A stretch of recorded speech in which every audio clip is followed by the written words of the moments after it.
வணக்கம். வளர்ந்து வரக்கூடிய விஞ்ஞானத்தில் நம்மளாலேயே சில விஷயத்தை நம்ப முடியல. எப்படி அப்படின்னு பார்த்தா, இப்போ உதாரணமாக ஒரு வார்த்தை நான் சொல்கிறேன், நீங்கள் பாருங்கள். மெட்டாவெர்ஸ். இது என்னங்க இது தெரியாதா? ஃபேஸ்புக் கம்பெனி தன்னுடைய பேரை மெட்டான்னு மாற்றிருக்கான் அப்படின்னு நீங்கள் சொல்கிறீங்க. ஆனால் அப்படி மாற்றிருக்காங்கிறத காட்டிலையும் அதனுடைய நிறுவனராகிய மார்க் சுகர்பர்க் என்ன யோசிக்கிறார் அப்படின்னா, அடுத்த நிலைக்கு நம்மளை கொண்டு போகணும்னு நினைக்கிறார். அதனால தான் தன்னுடைய கம்பெனிக்கு மெட்டா அப்படின்னு பேர் வச்சுருக்காரு.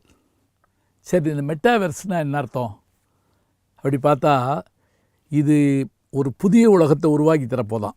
இப்போ டெலிஃபோனில் போய் வீட்டுக்குள்ளே பேசணும், அப்புறம் வெளியே வந்து செல்லில் பேசணும்.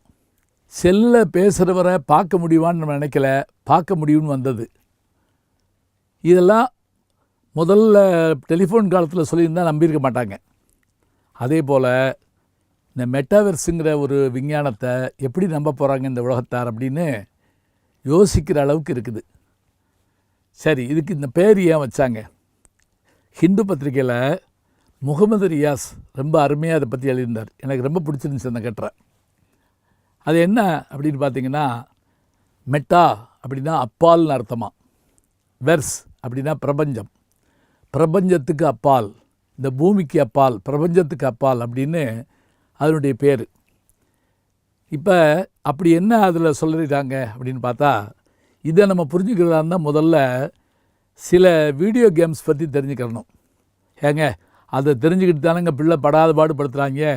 பல பேர் அதை சூதாட்டம்னு ஆடி எல்லா இதையும் இழந்துக்கிட்டு இருக்கான், ஆக்சிடெண்ட்லாம் ஆகுது அப்படின்னு நீங்கள் சொல்கிறீங்க. இல்லை, நான் என்ன சொல்கிறேன், விளையாட சொல்லலை, தெரிஞ்சு வச்சுக்கோங்கன்னு சொல்கிறேன். இப்போ நான் உதாரணமாக சொல்கிறேனே, விஆர் ஒரு வார்த்தை, ஏஆர் ஒரு வார்த்தை, எம்ஆர் மூணாவது வார்த்தை. இந்த மூணு சொல்லுக்குமான பொருள் என்னன்னு கேட்டிங்கன்னா, வீடியோ கேம்ஸ் விளையாடுறவங்களுக்கு தெரியும். இன்னும் சொல்ல போனால் நம்ம வீட்டு பிள்ளை விளையாடுது, அது என்ன விளையாடுதுன்னு நமக்கு தெரியாது, அவங்களுக்கு தெரியும். வெர்ச்சுவல் ரியாலிட்டி, இதுக்கு பேர் விஆர். ஆகுமெண்டட் ரியாலிட்டி, இதுக்கு பேர் வந்து ஏஆர். இது ரெண்டும் கலந்துருக்கிறது மிக்சட் ரியாலிட்டி. இந்த மூணு தான். இப்போ இந்த மிக்சட் ரியாலிட்டியை வச்சுக்கிட்டு தான் புது விஷயத்தை இது பண்ணுறாங்க. எப்படி? இப்போ உதாரணமாக மெட்டாவெர்ஸினுடைய வருகைக்கு பிறகு என்ன ஆகும்னு கேட்டால், இப்போ நீங்கள் ஆன்லைன் மீட்டிங், ஒரு காலத்தில் நேரில் மீட்டிங்கில் போனீங்க, அப்புறம் கொரோனா வந்துச்சு, எல்லோரும் ஆன்லைனில் மீட்டிங் வந்தோம், ஒர்க் ஃப்ரம் ஹோம் பண்ணோம். இப்போது என்னன்னு கேட்டிங்கன்னா, ஆன்லைன் மீட்டிங்லேயே நீங்கள் அந்த ரூம்குள்ளேயே உட்காந்துருக்க மாதிரியான ஒரு விஷயத்தை கொண்டு வந்துட முடியுமா? ஒரு கண்ணாடி மந்திரம் நம்ம போட்டுக்கிட்டால் போதும். நமக்கு முன்னாடி இருக்கவங்கெல்லாம் அவங்களுடைய உருவமெல்லாம் கார்ட்டூன் மாதிரியோ ஏதோ ஒரு உருவம் மாதிரியோ நமக்கு தெரியும். இப்போ நீங்கள் உங்கள் குழந்தைகிட்டையே பேரண்ட்டே கேட்டு பாருங்களேன், போகிமான் அப்படின்னு ஒரு விளையாட்டு இருக்குது. ஒன்றுமே இல்லாத ஒரு இடத்துல ஒரு உருவம் தெரியும், அந்த உருவத்தை விரட்டி பிடிச்சி நம்ம ஏதாவது செய்யணும்.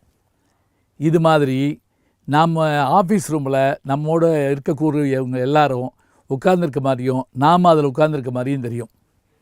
இதுதான் இதனுடைய பெரிய ஆச்சரியம். இந்த ஆச்சரியத்தில் என்னன்னு கேட்டிங்கன்னா, ஒரு புதிய உருவத்தை உருவாக்குதல், அவதார் அப்படின்னு ஒரு வார்த்தை, தோற்றம் அப்படின்னு சொல்கிறோம் இல்லையா, அது மாதிரி. இப்போ இந்த அவதாருங்கிற மாதிரியான உருவத்தை நம்ம உருவாக்கி காட்டுறதுனால அதனால் என்ன பயன்னு கேட்டால், இதை வச்சுக்கிட்டு எத்தனையோ கேம்ஸை உருவாக்கலாம். இதை தமிழ் சினிமாவின் உலகின் எல்லாவற்றுக்குமான முன்னோடி என்று சொல்லக்கூடிய நம்முடைய பத்மஸ்ரீ பத்ம விபூஷன் கலைஞானி கமல் அவர்கள் இப்போ சமீபத்தில் அமெரிக்காவுக்கு போய் அவருடைய லோட்டஸ் மீடியா என்டர்டெயின்மெண்ட் நிறுவனத்தின் மூலமாக இதை சாதித்து காட்டுறதுக்கான முயற்சி எடுத்திருக்காராம். அதாவது அவருடைய உருவ மாதிரியே உருவாக்கி அதன் மூலமாக நிறைய விஷயங்களை சாதித்து காட்டுறது. இப்போ பாருங்கள், இந்த விஞ்ஞானங்கள் எல்லாம் வந்துருச்சுன்னு சொன்னால், இந்த விஞ்ஞானத்தின் மூலமாக என்னென்ன வகையான புதிய வெற்றிகள் நமக்கு கிடைக்க போகுது நமக்கு தெரியல. இன்னொரு ஆச்சரியம் என்ன தெரியுங்களா? சிங்கப்பூரில் விக்னேஷ் சுந்தரேசன் அவருடைய சொத்துக்களுடைய மதிப்பை பார்த்திங்கன்னா, அவர் கையில் பணமும் கிடையாது, ஒன்றும் கிடையாது. கிரிப்டோ கரன்சி மூலமாக 525 கோடிக்கு மேலே அவர்கிட்ட பணம் இருக்குங்கிறாங்க. அதனால் அவர் என்ன பண்ணுறாராம், இந்த விர்ச்சுவல் ரியாலிட்டியில் நிறைய இடங்களை வாங்கி போடுறாராம். சரி, அப்படி வாங்கி போட்டால் அந்த ஆப்பை நீங்கள் பயன்படுத்தணும்னா அவருக்கு பணம் போய் சேருமா. இப்போ பாருங்கள், கண்ணுக்கே தெரியாத ஒன்று, இப்போ செல்வத்தையே நம்ம என்ன சொல்லுவோம், அது நிலையில்லாதது, போயிடும் அப்படின்னு நம்ம சொல்லுவோம். ஆனால் இப்போ அந்த செல்வத்தையே கண்ணுக்கே காட்டாமல் அதை வளர்க்கிற முறையை கொண்டு வந்துட்டாங்க. கிரிப்டோ கரன்சி மூலமாக அவருக்கு கோடிக்கணக்கான பணம் அவர் கையில் இருக்கிற மாதிரி அந்த இது உருவாகிருக்குது. இதெல்லாம் தெரிஞ்சு வச்சுக்கோங்க.